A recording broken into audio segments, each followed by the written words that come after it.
Hello दोस्तों। चलिए आज हम लोग रुधिराणु के संपूर्ण भाग को समझते हैं। इससे पिछले क्लास में हम लोग आरबीसी, डब्ल्यूबीसी और प्लेटलेट्स का कुछ नॉर्मल छोटा सा जानकारी आप लोग को दिए थे। आज हम लोग पूर्ण रूप से आरबीसी और डब्ल्यूबीसी और प्लेटलेट्स को समझते हैं।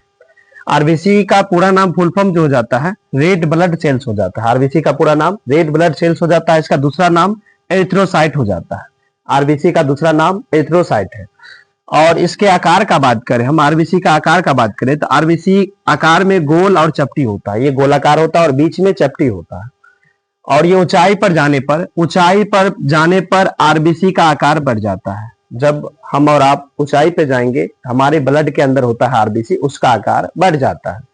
आगे देखिए, इसमें लाइसोसोम अनुपस्थित होता है। आरबीसी में लाइसोसोम अनुपस्थित होता है यानी नहीं होता है। लाइसोसोम का काम है कोशिका को अंदर से आंतरिक भाग को, कोशिका के आंतरिक भाग को साफ सुथरा रखना। लेकिन आरबीसी कोशिका में लाइसोसोम अनुपस्थित होता है।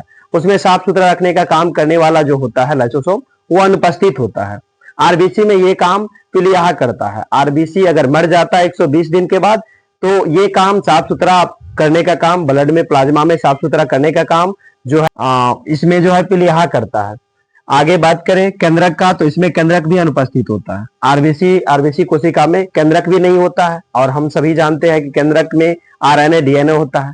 तो आरबीसी केवल ब्लड से आरबीसी निकालने से हमारा आरएनए और डीएनए नहीं जांच किया जाता है। आरबीसी से आरएनए और डीएनए नहीं जांच किया जा सकता है। इसके अलावा आरबीसी के अलावा अलग कुछ भाग है, उससे आप अपना आरएनए और डीएनए चेक कर सकते हैं। जैसे नाखून हो गया, बाल हो गया, थूक हो गया, ये सबसे अपना आप डीएनए और आरएनए चेक कर सकते हैं। आगे बात कर ले रुधिराणु का। इसमें रुधिराणु, ये पूरे रुधिराणु का 95% भाग होता है। आपको हम पिछले क्लास में बताए हुए थे कि आरबीसी जो है 50 लाख की मात्रा में हमारे बॉडी में उपस्थित रहता है। तो ये पूरे रुधिराणु का बात करेगा, पूरे रुधिराणु में जो है आरबीसी 95% होता है। कितना होता है? 95%। अब बात करते हैं ब्लड का निर्माण। ब्लड में आरबीसी होता है और आरबीसी में हीमोग्लोबिन होता है, HB4 हीमोग्लोबिन। और हीमोग्लोबिन के अंदर क्या होता है? आयरन। क्या होता है? आयरन। अगर स्वाभाविक बात है, देखिए आयरन की कमी हो जाएगा तो हीमोग्लोबिन का कमी हो जाएगा, और हीमोग्लोबिन कम जाएगा तो आरबीसी कम जाएगा, आरबीसी कम जाएगा तो ब्लड कम जाएगा। देखिए ब्लड के कम से, हीमोग्लोबिन की कमी से, या आरबीसी की कमी से, या ब्लड की कमी से, इसमें से किसी भी चीज की कमी से जो है एक रोग उत्पन्न होता है, जिस रोग को हम लोग कहते हैं एनीमिया। कौन सा रोग? एनीमिया। तो आपसे पूछा जाएगा प्रश्न की आरबीसी की कमी से कौन सा रोग होता है?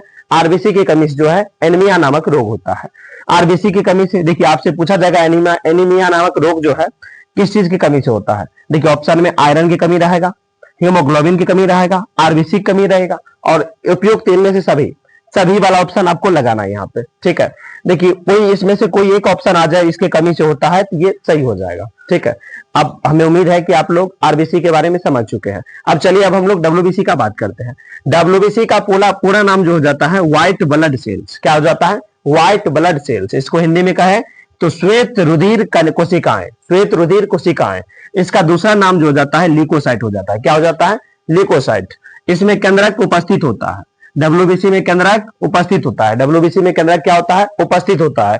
यानी कहने का अर्थ यह है कि डब्ल्यूबीसी, हमारे ब्लड से डब्ल्यूबीसी को निकालकर डीएनए और आरएनए का चेक किया जा सकता है, लेकिन आरबीसी से नहीं किया जा सकता है।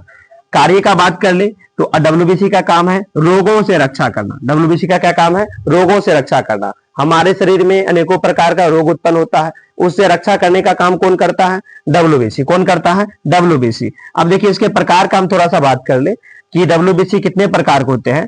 तो डब्ल्यूबीसी जो है 6 प्रकार के होते हैं। डब्ल्यूबीसी कितने प्रकार के होते हैं? 6 प्रकार के होते हैं, जिसमें हो जाता है antibody, lymphocyte, monocyte, neutrophil, eosinophil, basophil. ठीक है, जिसमें जो है ये तीन प्रकार का उतना विशेष कोई काम नहीं होता है। ये 3 प्रकार का उतना कोई विशेष काम नहीं होता है। इसमें विशेष 3 ही है, इसमें विशेष मुख्य 3 ही है। एक हो गया एंटीबॉडी, दूसरा लिम्फोसाइट और तीसरा मोनोसाइट। ठीक है, ये तीनों का बहुत जरूरी, यही तीनों जो है रोगों से रक्षा करने का काम करता है। बाकी निर्माण ये 6 मिलकर डब्ल्यूबीसी का निर्माण हुआ है। ये 6 प्रकार के, ये 6 प्रकार के घटक मिले हैं तब जाके एक डब्ल्यूबीसी का निर्माण हुआ है। डब्ल्यूबीसी में मुख्य जो है 3 ही है। 3 प्रकार, ये डब्ल्यूबीसी का ये 3 प्रकार जो है, ये 3 से ही मुख्य प्रकार के काम होता है। यानी रोगों से रक्षा करने का काम ये तीनों ही करता है। ये तीनों का कोई विशेष काम नहीं है। अब बात करते हैं इसमें हम एंटीबॉडी का क्या काम है, लिम्फोसाइट का क्या काम है और मोनोसाइट का क्या काम है। देखिए हम सबसे पहले आपको हम लिम्फोसाइट के बारे में थोड़ा सा बता देते हैं। लिम्फोसाइट का जो आकार होता है, आकृति होता है, टी के समान होता है। किसके समान? टी के समान। इस प्रकार टी के समान, इस प्रकार टी के समान होता है। इसीलिए इसको लिम्फोसाइट को टी सेल भी कहते हैं। कौन सा सेल? टी सेल कहते हैं। कोई भी कीटाणु, वायरस, कोई भी मक्खी एंट्री किया, सबसे पहले एंटीबॉडी को पता होगा। किसको पता होगा? एंटीबॉडी। एंटीबॉडी पूछेगा कहां, इधर कहां है, इधर कहां है वो।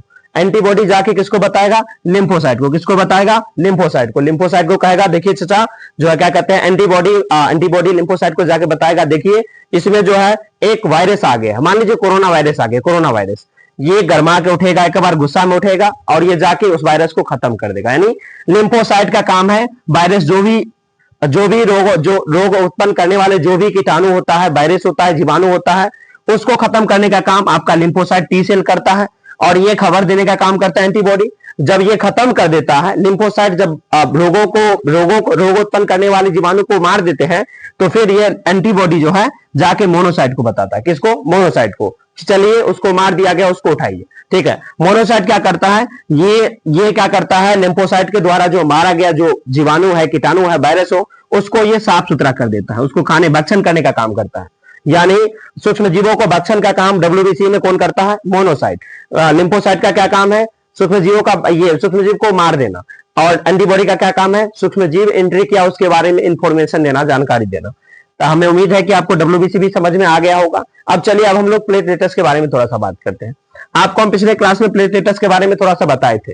प्लेटलेट्स का दूसरा नाम हम आपको बता चुके थे, थ्रोम्बोसाइट। क्या होता है? थ्रोम्बोसाइट। थ्रोम्बोसाइट हम बता चुके थे। प्लेटलेट्स को हिंदी में प्लेटलेट्स का दूसरा नाम थ्रोम्बोसाइट होता है। इसके आकार का बात करें तो ये उत्तल लेंस की तरह होता है। किस लेंस की तरह? उत्तल लेंस। यानी उत्तल लेंस आप देखे होंगे, आप क्लास 10 के फिजिक्स में पढ़े होंगे, उत्तल लेंस इस प्रकार दिखता है। ठीक है, तो आकार जो है प्लेटलेट्स का आकार उत्तल लेंस की तरह होता है। इसमें केंद्रक का बात करें तो इसमें केंद्रक अनुपस्थित होता है। यानी प्लेटलेट्स में भी केंद्रक अनुपस्थित होता है। और इधर हम लोग देख लिए कि आरबीसी में भी केंद्रक क्या होता है? अनुपस्थित होता है। ये दोनों से, यानी कहने का अर्थ ये है कि नहीं आरबीजी से और नहीं प्लेटलेट्स से, ये दोनों से जो है डीएनए आरएनए की जांच नहीं की जा सकती है। अब बात करते हैं हम आगे इसका काम क्या है। प्लेटलेट्स का क्या काम है? प्लेटलेट्स का काम है शक्ति प्रदान करना। क्या काम है? शक्ति प्रदान करना। अब देखिए ये इसकी कमी से कौन सा रोग होता है? प्लेटलेट्स की कमी से डेंगू रोग हो जाता है। जब डेंगू नामक बीमारी होता है ना, तो उसमें प्लेटलेट्स बिल्कुल रूप से कम हो जाता है। प्लेटलेट्स बहुत कम हो जाता है, तब डेंगू नामक रोग होता है। अब प्लेटलेट्स को बढ़ाने का जो है, बढ़ाने के लिए हम कुछ विशेष आपको बता सकते हैं। बाकी हीमोग्लोबिन आपको बढ़ाना हो, आयरन की मात्रा बढ़ाना हो, डब्ल्यूबीसी की मात्रा बढ़ाना हो, इसके लिए आप डॉक्टर का सजेशन ले। ठीक है, हमारे अनुसार प्लेटलेट्स बढ़ाने के लिए कुछ हम मुख्य बातें बता रहे हैं। जैसे गिलो एक मेडिसिन का नाम है, दवाई का नाम है। एलोवेरा जो है ये भी एक रामबाण दवा है। इससे भी आप क्या कहते हैं, प्लेटलेट्स की संख्या बढ़ा सकते हैं। इसके अलावा बकरी का दूध, ये भी पीने से जो है काफी ज्यादा प्लेटलेट्स बढ़ता है।